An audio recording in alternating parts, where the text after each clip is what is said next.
Tonight on The Story, we begin along Parrot Creek in Canby. This creek is a habitat for steelhead trout.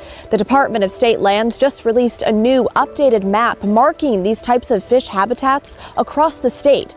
Anybody who cares about coho, chinook, steelhead, any of these species that are really essential to our way of life here should take a look at this map. How this map can help us protect essential wildlife. It's our big story tonight.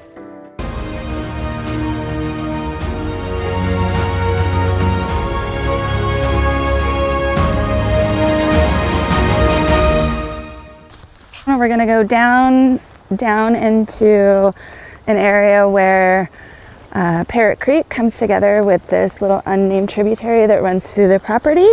Off Central Point Road in Canby, Oregon, Allie Ryan Hansen leads us through her family's land. And this is the part that's going to be a little splishy, which is a very technical term. These trails and waterways her family keeps as a natural habitat for bees and fish. My family's done quite a bit of work to protect the health of these streams. Like planting native plants to keep the water cool. To do things that would encourage the fish to make homes here.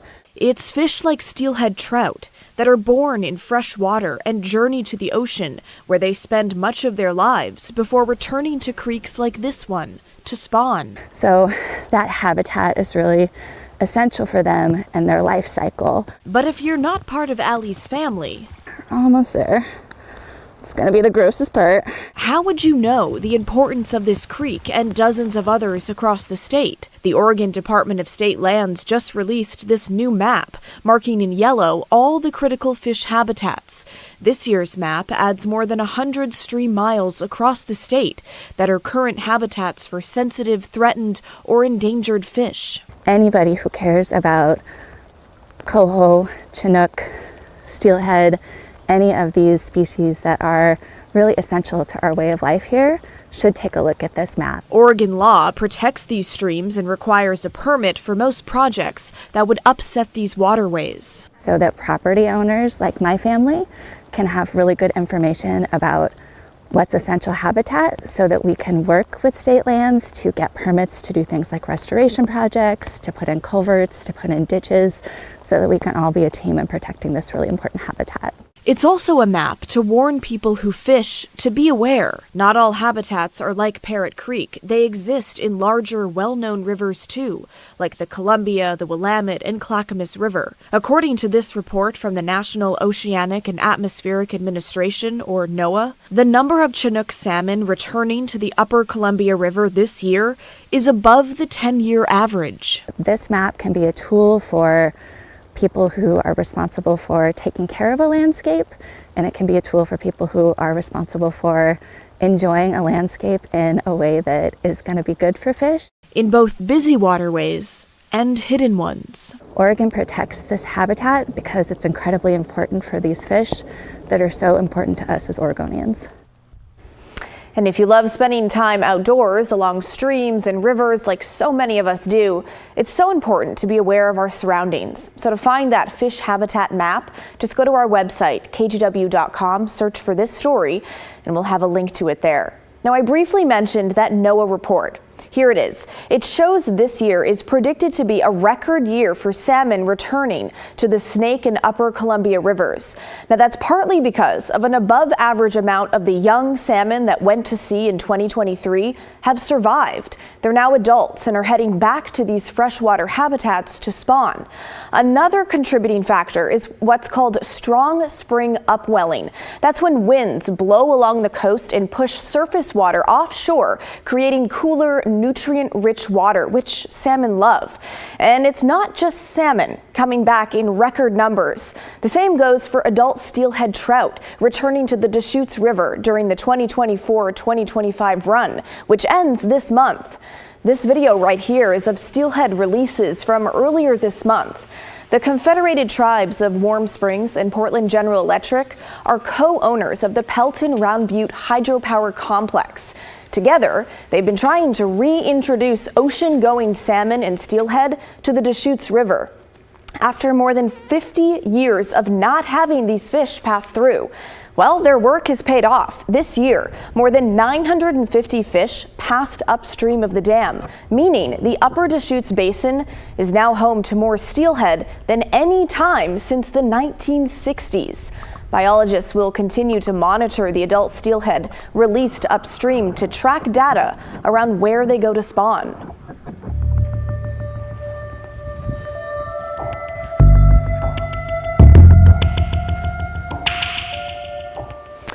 Disability Rights Oregon says the state is to blame for a foster child's death last year. The advocacy organization says the Department of Human Services failed to stop a tragedy when a 17-year-old under DHS supervision died by suicide. Investigative reporter Evan Watson breaks down what happened, as well as calls for reform. But first, we want to warn you that some details in this story may be troubling for some viewers. At 17, Jacob had spent most of his life in foster care, moving between dozens of placements. His last stop was a hotel room under constant DHS supervision. It's pretty clear that this child was on a suicide watch, but nobody was watching. In July, Jacob bought a rope and said he was going to use it to kill himself. DHS staff took the rope, but they kept it in an unlocked closet in the hotel suite attached to Jacob's room. That is a shocking departure from just basic competent care. Days later, Jacob took the rope from the closet in the middle of the night and ran away from chasing DHS staffers. He died that night. The DHS incident report said the rope had been secured and Jacob did not have access to the room. Disability Rights Oregon Deputy Legal Director Tom Stinson says that's misleading. That's simply not true. You can't say that something that is unlocked and in easy reach is secured. That's the opposite of what secured means. I think that's a lie. DRO is criticizing the state for systemic failures, calling for new training, independent investigations, and changes to hotel stays and treatment for foster children. DHS shared a statement in response, saying in part that the agency mourns this incredible loss, highlighting a need for more behavioral and mental health care facilities for kids in crisis. He needed something different, and nobody ever identified or provided that something different. In the days leading up to his death, therapists, caretakers, and medical providers tried to get Jacob into treatment, but he refused, making it difficult for any option to work. No place would take him against his will, and he had stopped taking his prescribed medication for mental illness symptoms. There literally is no involuntary mental health treatment, for instance, that would give children medications against their will in Oregon. It doesn't exist. Stinson believes Jacob's caretakers should have listened to Jacob's concerns and convinced him to accept treatment. Who asked him why? Nobody ever took that time. For cases like Jacob's, expanding civil commitment options in Oregon is one route forward. Stinson says adding more voluntary treatment options has to come first, though, citing Oregon's own studies that show thousands of beds are needed to meet the behavioral health needs of people across the state. We are very far away from really being able to have that conversation because the rest of the system is so broken. Such a heartbreaking story. Evan Watson joins me now. Evan, DHS says they used de-escalation tactics, but Disability Rights Oregon disagrees with that. Yeah, in DRO's review, this all happened too quick for any kind of real de-escalation. They say that when they reviewed the investigation findings, the teenager came into the room and left really quick, so quickly that the DHS workers were chasing barefoot, trying to catch up and find them once they left the hotel, meaning that de-escalation would be putting it kindly if you were to say that way. Wow, okay. So you've covered issues like this for years now, extensively as part of your Uncommitted series, so you know a lot about this. Yeah. How does this case in particular play into the larger picture here in Oregon? Yeah, it's a really good point. There's a couple of things that we're looking at coming up here that could have some bearing on this. First, a federal judge is mulling over a ruling right now in a contempt case that could find Oregon in contempt and force hundreds of millions of dollars in mental health and behavioral health investment, similar to what we saw in Washington. Second, Blair, I can tell you as well that there is a hearing coming up next week on civil commitment standards in Oregon that could make that more accessible so that type of involuntary care could be more accessible across the board. More people could get help before committing a crime, as we've covered in some of our stories. But ultimately, this all comes down to capacity and bed space and having treatment available for the different types of treatment that people need. And so any of those changes would need to be hand in hand with seeing that capacity increase and the investment on the state level. And that's what we're watching right now. All right. We know you will be watching. Yeah. Evan Watson, thanks so much. Well, now let's get to some of your thoughts on our big story from last night. On the first step towards social housing here in Portland, two city councilors, Candace Avalos from East Portland and Mitch Green from the West Side, are pushing for council to approve a resolution that would allow for a social housing study to be done in the Rose City. Council is set to discuss that proposal next week. Social housing, otherwise known as public housing, is basically publicly owned housing that is permanently affordable and usually managed by local government. The councilors think the concept is needed here to help with housing prices, citing data that shows half of all renters in Portland pay more than 30% of their income on rent, and 25% of all renters pay more than half of their income on rent. But the majority of you were not swayed by their arguments. Fred told us housing projects historically become rife with gang activity and criminal behavior, while Avalos offers a comforting thought of putting them everywhere. Land costs, the neighborhood, and neighborhood opposition will be inevitable and challenging. We would need to take a careful look at models, good and bad, from elsewhere before we jump into this. Now, many of you took issue with something Councillor Avalos said when I asked her if taxpayers would be on the hook for paying for social housing. If the crux of the question of is it the taxpayer that pays for it, I think we as a government, if you are paying your taxes and we cannot provide you a simple thing, which is a roof over your head, that is our responsibility, and that should be on the government's dime. Okay, so Kara wrote to us saying the response of yes, taxpayers would pay for it is possibly the most ridiculous response to this issue. Multnomah County taxes are so high that people can no longer afford to live here. Now you want more taxpayer-funded housing to house those who don't pay taxes? How does that make any sense? And Henry chimed in saying, I fundamentally disagree with her position that the government should be responsible for putting a roof over my or anyone else's head.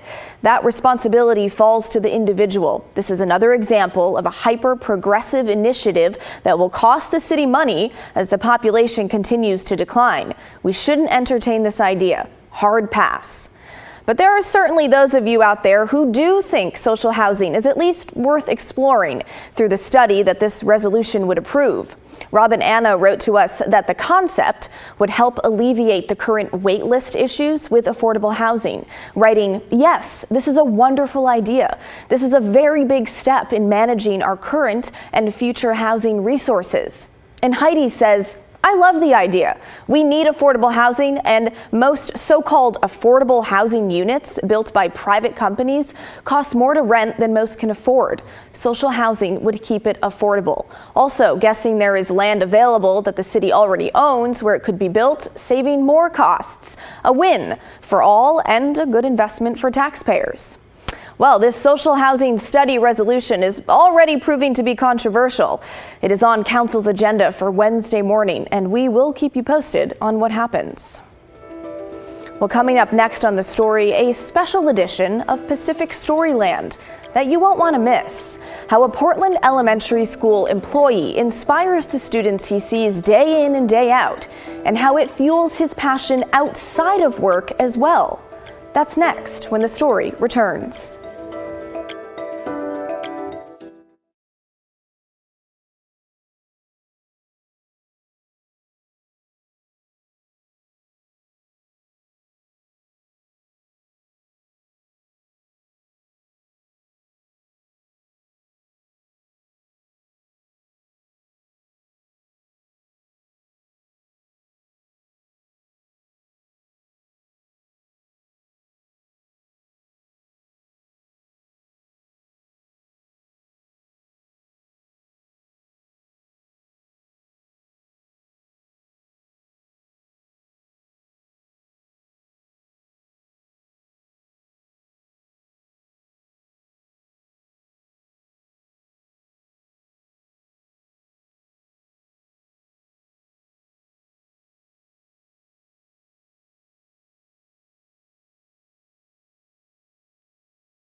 Well, now to some positivity on this Friday. And what better way to do that than with a Pacific Storyland segment?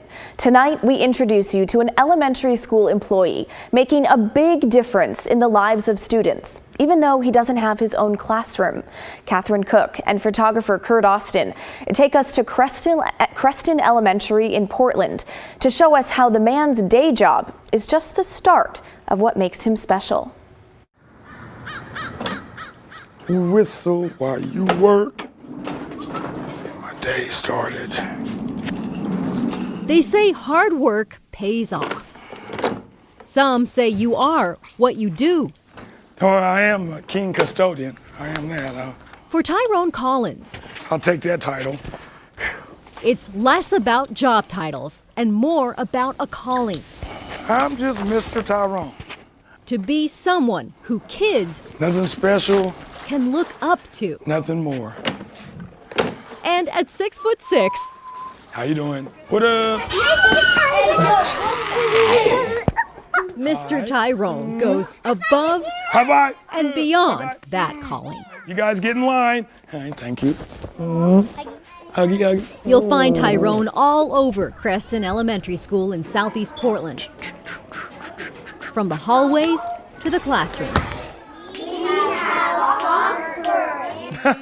His smiles, What's up? What's up? What's high up? fives, and kind words We're gonna have a good day. We having a good day. We having a good show day. everyone here That's what I'm talking about. exactly what his job is not. So good. His interactions with the kids just love him and adore him, and you don't really see that in a custodian. I want them to know that you can come and talk to me. Just because I'm not a teacher, I'm still here to be, I'm still here to help. He is so much more than his job. So much more than the cleaning, mopping, and maintenance that Tyrone still does every day. And no, bathrooms aren't the funnest. And everybody here knows it. That's all I can do. Do my part and help the cycle of life. He likes us. Pia, Pia, Pia, He always makes us smile. Pia, Pia, Pia. He is extraordinarily joyful and happy in everything that he does, Pia, I'm all right. Enjoy your lunch. and he talks to kids in ways that makes them feel good and safe. It's, okay, I'm not gonna get emotional. I just, I thank y'all so much. I'll see y'all in the cafeteria for lunch. All right, okay, I'll see y'all later. He's like 6'6", but he will get down on his knees and he'll get Recently, down on their level. PE teacher Michael Rittman snapped this photo of Tyrone tying a little girl's shoes. Every single time I see it, it makes me want to be like him Bam, that's what I'm talking about. and get down on their level and make them smile just like he does. High five. Hopefully bam, everything to these kids that I didn't have when I was in school. So who brought you Subway? I wanted Subway too today. Some kids, you don't know how their day's going. That high five might just change their whole attitude of the day, And then there are the jokes. Uh-oh, okay. Work is calling.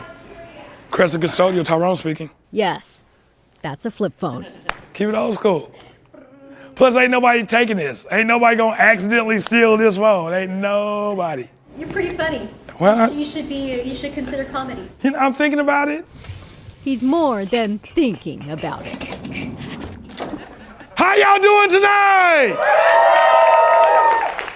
This is the start A quick change, of the 9th annual Northwest Black Comedy Festival. and Mr. Tyrone is hijinks. Oh yeah, And this yeah, awesome. This is Mr. Rogers. Okay, kids, is sort of his neighborhood. come on, come along. There's no reason or excuse for you not to chase your dreams and do the things that you really want to do. Like, For more than a decade, Tyrone's been chasing his dreams yeah, of becoming a stand-up comedian keep your eyes out. and one day owning his own club. Right on.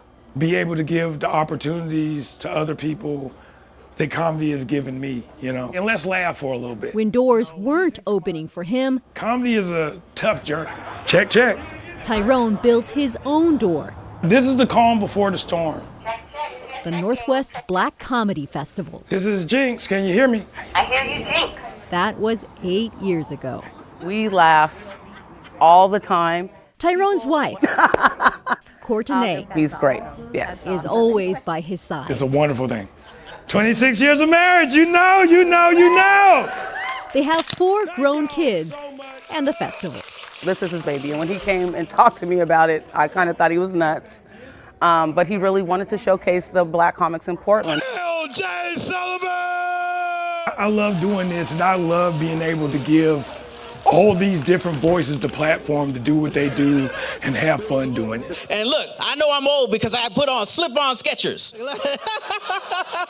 Welcome, and let me give you a quick lay of the land. On this opening night of the festival, Enjoy the show. it's a sellout at Curious Comedy Theater on Northeast MLK. It's a good drug, a good drug. I'm half white, so the white side of me was embarrassed. I was like, oh my God, I'm so sorry.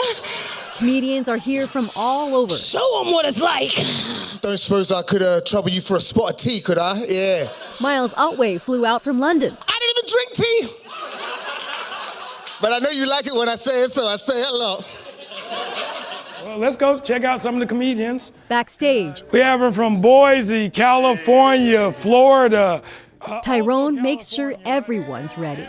When you go out there, have fun. Don't worry about the crowd. So always remember, 5 or 5,000, bring your A game every time. Because you never know who's that one person watching that it might make a difference in your life. I'm trying to shop at Forever 21 because I'm forever in denial. This is Starla Hines' 4th year at the festival. She's grateful for Tyrone. Networking is huge in the comedy world because now it comes in a game where people don't want to share their knowledge. Tyrone is sharing knowledge. He's dropping gems. It's like the yellow brick road to comedy. Here we are. Just south of the Emerald City. Who would think that like a Black comedy festival would be in Portland, Oregon, a place that's 6% Black population? You know what I'm saying? But here we are. Thank y'all so much for coming and being a part of this. This shows me hard work pays off. Thank y'all. That's the first one. And so it does. Thank you. On every stage, Thank you. Thank you. for every audience, Mr. Tyrone is thankful Kids keep you laughing. that his jobs Everybody out there in the world, just keep doing what you're doing. are never done. When you don't think people are paying attention, they are. In Southeast Portland, It feels good to know that you can make a difference. Catherine Cook, Kim. KGW News. What a beautiful story. I have to thank Catherine for bringing that to us on this Friday. If you have an idea for Pacific Storyland that Catherine, she would love to hear from you. You can text her at 503-226-5088 or email pacificstoryland@kgw.com. Stick with us. We're back right after this.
Well, that is the end of our show, folks. Thanks so much for watching. Timbers 360 is coming your way next. And don't forget, everyone has a story to tell.